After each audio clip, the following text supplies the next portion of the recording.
Guys, how's it going? So welcome to my video. So I just want to show you guys something.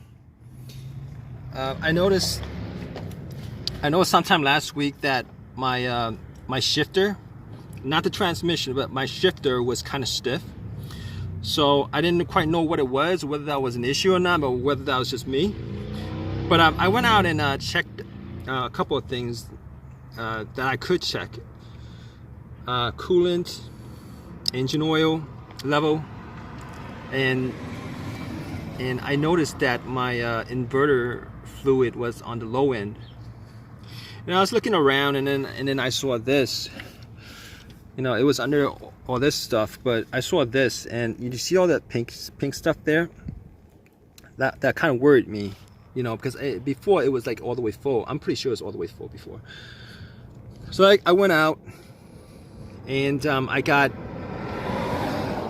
coolant for the inverter. The coolant for the inverter and the engine coolant are the same, and it called OEM original Toyota engine coolant is like 34 bucks. Long lasting. And anyway, I guess I could have just used regular coolant, but why mess around, right? Anyway, I filled it up, and I think it's still at the same level. All right, it has stop leak in it, I'm pretty sure, because it crystallized. You know, the stop leak actually worked the way it was supposed to work. It kept it from you know, it blocked it. Wherever that leak is, it blocked it. I'm not quite sure where the leak came from.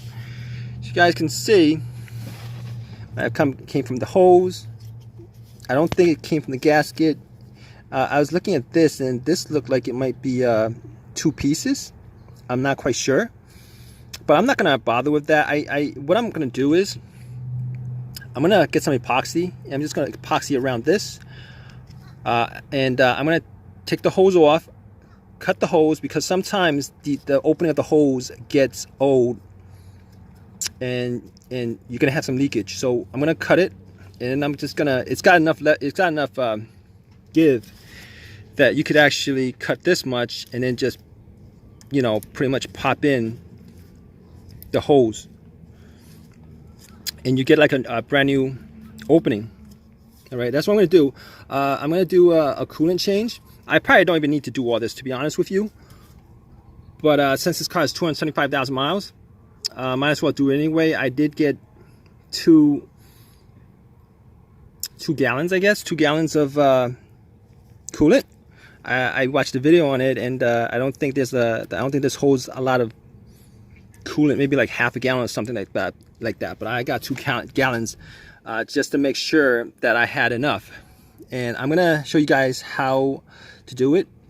As far as the shifter is concerned, I put up a video for that, and I thought it was just a weird thing that the shifter would just be, you know, it would feel different because of the because it was low in inverter coolant. But I've noticed that the shifter is shifting fine now. It shifts pretty good. And just the shifter itself, the transmission is fine. It's just the shifter that was kind of odd, you know, going back and forth. And I don't know whether, I'm not 100% sure whether this has anything to do with the shifter. I don't know, but I haven't had that weird, you know, feeling that the shifter, you know, gave me, because it was a little bit stiff. It was a little bit stiff. Yeah, it was a little bit stiff the whole entire week last week, but it's pretty good now. So, all right, guys. So as you guys can see, I took this off, took the hose off. This setup's kind of weird. I'm not quite sure where the coolant was leaking out from. I don't think it's coming from the gasket. So you guys can see there's some crystallization right here, around this area, around this area, around this area.